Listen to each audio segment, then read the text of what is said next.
আল্লাহর রাসূল সাল্লাল্লাহু আলাইহি ওয়াসাল্লাম বলেছেন, ৩ ধরনের লোক আছে যাদের দেখে সর্বশক্তিমান আল্লাহ হাসেন এবং তিনি তাদের দিকে তাকিয়ে মুচকি হাসেন। চিন্তা করুন, আল্লাহ যিনি সারা বিশ্বজাহানের অধিপতি, রাজাধিরাজ, তিনি তাকিয়ে হাসছেন। কি এমন কাজ তারা করেছে যে কাজে আল্লাহ তাদের প্রতি এত খুশি হয়ে যান? রাসূল সাল্লাল্লাহু আলাইহি ওয়াসাল্লাম বলেন, আল্লাহ ৩ ধরনের লোককে ভালোবাসেন এবং তিনি তাদের দিকে তাকিয়ে হাসেন আর তিনি তাদের উপর সন্তুষ্ট। এর মধ্যে এক শ্রেণী হচ্ছে সেই লোক যার সুন্দর স্ত্রী আছে এবং খুব আরামদায়ক বিছানা আছে, কিন্তু সে রাতে সুন্দর স্ত্রী আরামের বিছানা ত্যাগ করে আল্লাহর দরবারে সালাতের জন্য দাঁড়িয়ে যায়। আল্লাহ তার এই বান্দাকে ফেরেশতাদের দেখিয়ে বলেন, দেখো, সে তার আরামের ঘুম ত্যাগ করলো, প্রবৃত্তিকে দমন করে আমার স্মরণে দাঁড়িয়ে গেল।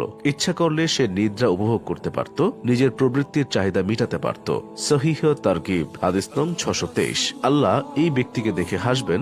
সুবহানাল্লাহ। আমরা কি চিন্তা করতে পারছি, আল্লাহ যদি কাউকে দেখে হাসেন, কারো উপর খুশি হয়, তাহলে তার কি অবস্থা হবে, তার জন্য ভবিষ্যতে কি অপেক্ষা করছে? ইমাম আহমেদ তার মুসনাদে আহমেদে বলেন, আল্লাহ রাসূল সাল্লাল্লাহু আলাইহি ওয়াসাল্লাম বলেন, যখন আমাদের রব কাউকে এই দুনিয়ার জীবনে দেখে হাসবেন, তার বিচার দিবসে কোনো হিসেব দিতে হবে না। বিনা হিসেবে সে জান্নাতে প্রবেশ করবে। কিয়ামত দিবসে যত ভয়ানক ঘটনা ঘটবে, কোনো কিছুই তাকে স্পর্শ করবে না। সে সব কিছু থেকে রক্ষা পাবে, কারণ তাদের কোনো হিসেবের মুখোমুখি হতে হবে না। কবরের ভয়াবহ আযাব, ইয়ামুল কিয়ামার ভয়ঙ্কর পরিস্থিতি, মাথার উপরে সূর্য, মিজান, তুলসিরাত, কোন ধরনের জবাবদিহিতার মুখোমুখি তাকে হতে হবে না। সে সবকিছু থেকে মুক্ত।